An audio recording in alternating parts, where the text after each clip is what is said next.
ถ้าอย่างนั้นให้รู้จักว่าคุณประโยชน์ของความดีหรือความชั่วทั้งหลายก็เหมือนกันกับที่โบสถ์วัดประพงศ์วันเนี้ยที่มาดูวันเนี้ยอาตมาก็นั่งดูคอยสังเกตดูบางคนแม่มันสวยเหลือเกินบางคนก็แม่นี่สวยแต่มันแปลกไม่เหมือนโบสถ์มันก็ไม่เป็นอะไรนะไอ้คนที่ว่าโบสถ์สวยกับคนที่ว่าโบสถ์ไม่สวยก็มีราคาเท่ากันคนที่ว่าสวยก็ว่าสักคำต้องคำแล้วก็กลับบ้านเหรอ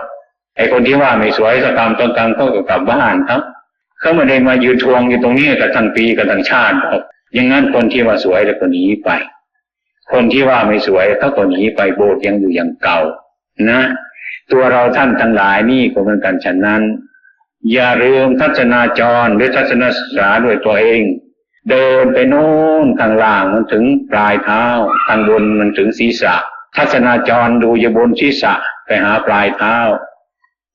พิจารณาถึงแต่ปลายเท้ามาบนศีรษะนี่มันมีอะไรบ้างนี่เขาเรียกว่ากายมันมีเท่านี้คนจะเป็นยังไงก็มีเท่านี้ข้างบนก็ศีรษะข้างล่างก็ปลายเท้าหมดแค่นี้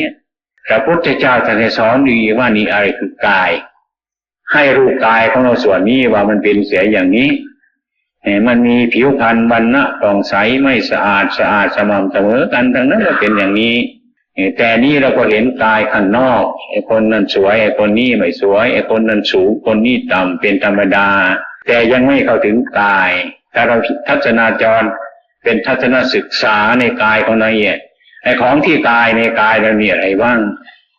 ที่พระพุทธเจ้าตรัสสอนว่าให้พิจารณากายเมื่อเห็นกายแล้วไปพิจารณากายในกายอีกมันจะเป็นยังไง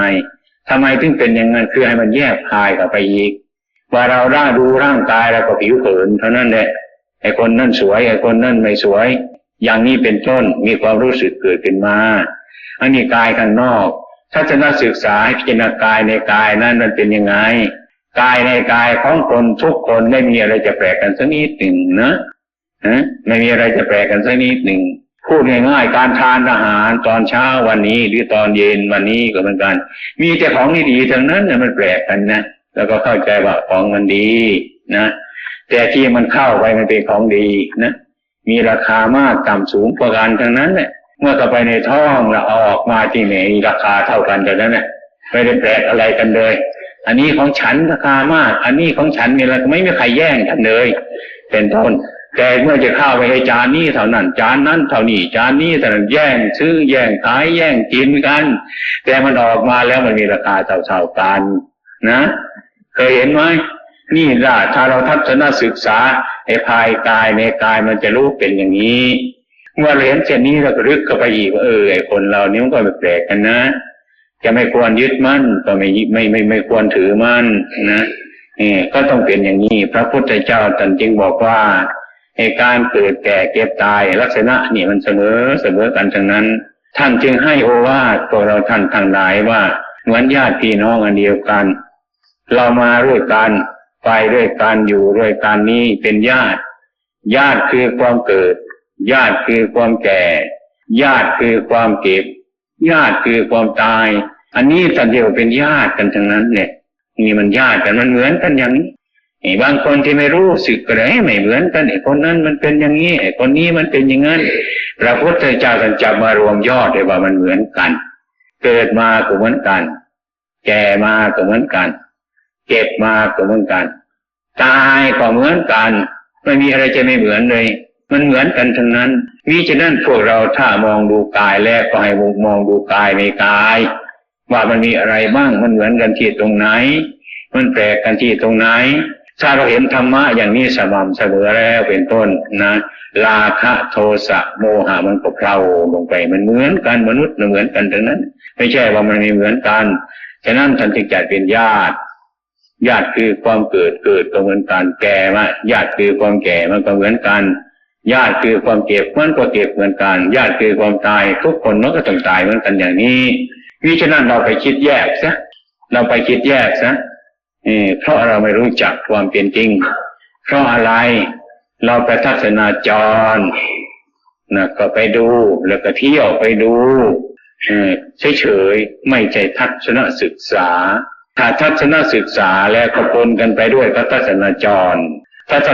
หรือทัศนะเป็นการดูแลจาระท่านเที่ยวไป ไม่ต้องทิ้งมันเมื่อเราเดินไปเราเห็นเราต้องพิจารณาเรื่อยๆไปทัศนศึกษาอันนี้ที่บ้านเรามีไหมอันนี้ที่เมืองเรามีไหมไอ้คำพูดเช่นนี้เราเคยได้ยินบ่อยไหมหรือเพิ่งได้ยินวันนี้อย่างนี้เป็นต้นเราควรจะพิจารณาอย่างทัศนศึกษาก็มาจากกรุงเทพอย่างนี้ก็ไปหาอาจารย์ฟั่นก็ไปโน่นไปนี่บ้างเนี่ยทัศนาโลกนอกๆนะทีนี้มาถึงวัดประพงนี่ก็ทัศนามาเรื่อยละแต่นี่ไปมาถึงนี่อาตมาทัศนศึกษาให้เที่ยวดูในกายของเราให้รู้จักกายของเราให้รู้จักกายให้รู้จักของอยู่ในกายของเราว่ามันมีอะไรไหมให้เรารู้จักเช่นนี้เมื่อเราเห็นเช่นนี้เราจะรู้ธรรมะขององค์สมเด็จพระสัมมาสัมพุทธเจ้าของเราเมื่อรู้ธรรมะเราจะปฏิบัติธรรมะเมื่อปฏิบัติธรรมะเราจะเห็นธรรมะว่ามันเป็นอย่างนั้นจริงเป็นญาติจริงญาติความเกิดจริงญาติความแก่จริงญาติความเจ็บญาติความตายมันจริงๆอย่างนั้นที่นี่เมื่อเราเห็นชั้นนั้นเนี่ยเป็นต้นเราก็พยายามปฏิบัติธรรมะให้เป็นธรรมให้เป็นธรรมให้เราเหมือนกับเขาให้เขาเหมือนกับเราเหมือนกันทั้งนั้นเห็นพ่อคนอื่นเขาก็เรียกว่าพ่อเราเห็นแม่คนอื่นเขาก็เรียกว่าแม่เราเห็นของเขาก็เรียกว่าของเราของด้วยกันทั้งหมดทั้งสิ้นเหมือนกันเท่านั้นแหละถ้าเห็นเป็นอันเดียวกันเช่นนี้เราก็รู้จักธรรมะเราก็เป็นธรรมเป็นเอโกธัมโมธรรมมีอันเดียวเท่านี้คนก็คือมีคนคนเดียวเท่านี้ไม่มีคนหลายคนธรรมะก็คือมีธรรมอันเดียวเท่านี้ไม่มีธรรมหลายอย่างเช่นนี้ไอ้ความเห็นของมนุษย์ทั้งหลายมันมารวมกันเช่นนี้แล้วเป็นต้นมันก็สามัคคีกันสามัคคีความรักสามัคคีความเมตตาอารีซึ่งกันและกันความสามัคคีอันนี้มันพร้อมกันแล้วเป็นต้นมันก็ยกอะไรขึ้นมายกคุณงามความดีขึ้นมาสู่ใจมนุษย์ได้ทั้งนั้นแหละเหมือนเราไปยกท่อนไม้อะไรเป็นต้นเรามีคนจะ20-30 คนนะถ้าไม่สามัคคีกันมันยกขึ้นไม่ได้แล้วถ้าพร้อมกันสามัคคีกันมันยกขึ้นเดียวได้แต่นั้นไอ้ของหนักมันก็เบาของยาวมันก็สั้นเป็นต้นของยากมันก็ง่ายขึ้นอันนี้ก็เหมือนกันฉันนั้นพวกเราทั้งหลายเมื่อเห็นว่าเรามันเปลี่ยนเช่นนี้แล้วตั้งใจเป็นผู้ประพฤติปฏิบัติแล้วถ้าเราเป็นทัศนศึกษาเราจะอยู่อย่างนี้เมื่อเรารู้จักกันอย่างนี้แหละที่ไหนอยู่ที่ไหนก็สบายไม่มีอะไรเป็นพิษไม่มีอะไรเป็นภัยเพราะอะไรเพราะเปลี่ยนความเห็นเท่านั้นแหละไอ้ความเห็นนี่เป็นสัมมามรรคมิเป็นมิจฉามรรค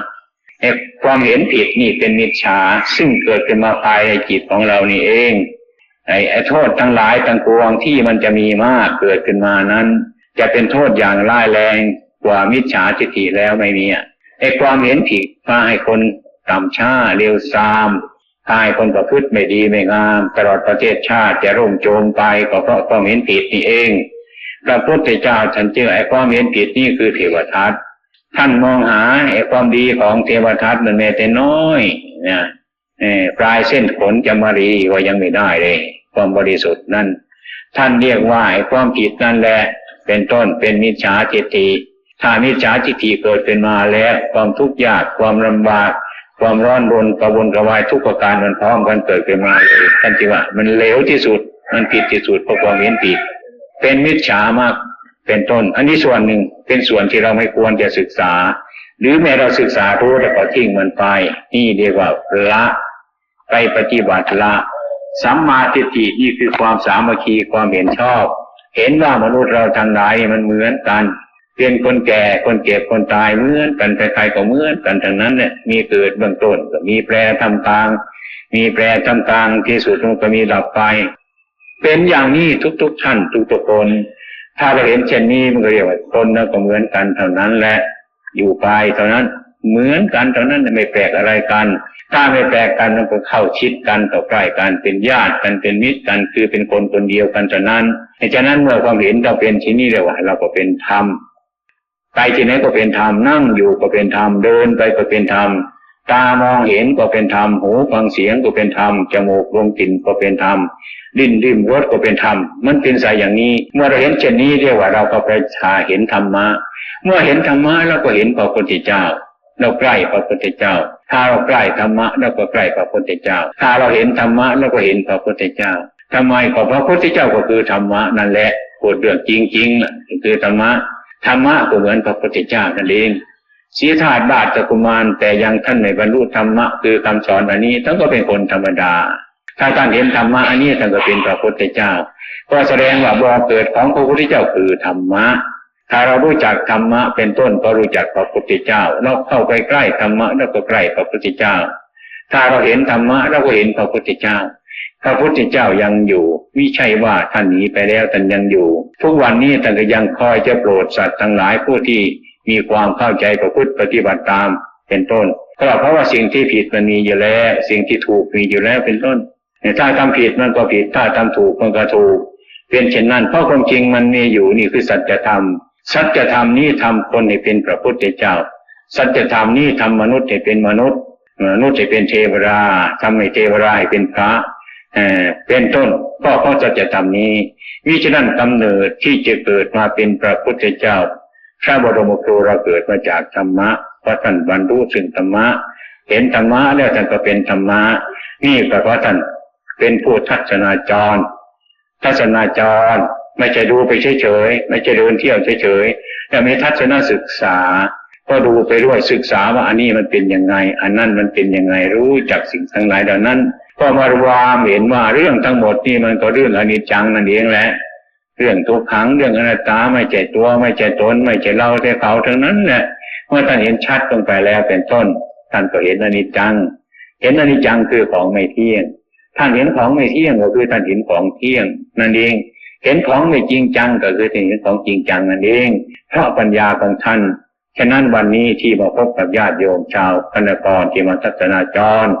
มาทัศนศึกษาให้มันปะปนกันไปเรื่อยไปมาเที่ยวนี้ให้มันได้อะไรไปในใจของเราสิจะมาหลายหนแล้วนะให้ได้อะไรส่วนใดส่วนหนึ่งไปในใจของเจ้าของ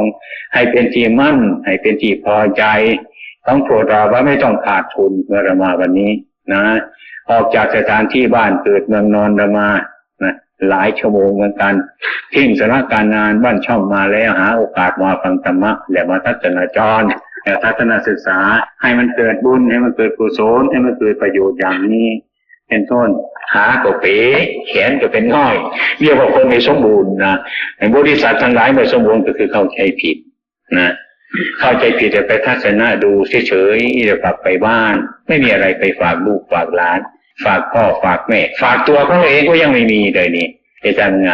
ฉะนั้นออกไปที่นี่ให้เป็นทัศนศึกษาให้รู้สิ่งที่ควรรู้ให้เห็นสิ่งที่ควรเห็นให้ประพฤติปฏิบัติไปอย่างนี้เห็นไปทีละน้อยแต่ละเพิ่มเข้ามันก็มากไปเองแต่เป็นต้นเปลี่ยนความเห็นผิดให้มันถูกเข้าเปลี่ยนความเห็นให้มันถูกเมื่อมันถูกเข้ามันก็หมดผิดมันก็สมบูรณ์ทำตัวเราให้สมบูรณ์เป็นพุทธบริษัทที่สมบูรณ์ด้วยฉะนั้นวันนี้ขอยุติการแสดงธรรมะแก่ญาติโยมทั้งหลายผลที่สุดท้ายนี้ขอให้โยมทั้งหลายทำจิตให้เป็นโอปนายกธรรมน้อมธรรมะอันนี้ไว้ในใจน้อมใจเข้าไปหาธรรมะอย่าน้อมธรรมะเข้ามาใส่ใจนะอย่าน้อมอาจารย์ไปหาเด็กนะอาจารย์โรงเรียนเนี่ยไปหาเด็กนะให้เด็กไปโรงเรียนอย่าไปน้อมโรงเรียนมาหาเด็กนะมันจะขี้เกียจนะ